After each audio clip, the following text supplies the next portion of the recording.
প্রিয় দর্শক, আপনারা দেখছেন বাংলাদেশ আইন সহায়তা কেন্দ্রীয় পরিচালক অর্থ মণিমোহন বিশ্বাস মাদারীপুর জেলার নড়িয়া থানাধীন এক ভুক্তভোগীর সমস্যা সমাধানের লক্ষ্যে সরাসরি ঘটনাস্থলে আপনারা দেখতে পাচ্ছেন জমি পরিদর্শন করে সে আস্তে আস্তে সামনের দিকে এগোতে শুরু করেছে। আমি তালুকদার সাফায়েত, বাংলাদেশ আইন সহায়তা কেন্দ্রীয় পরিচালক প্রশাসন।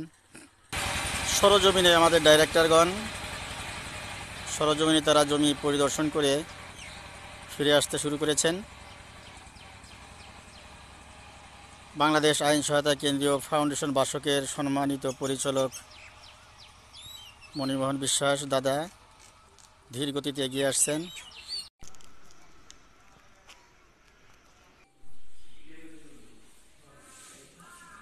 এটাও তো দেখলাম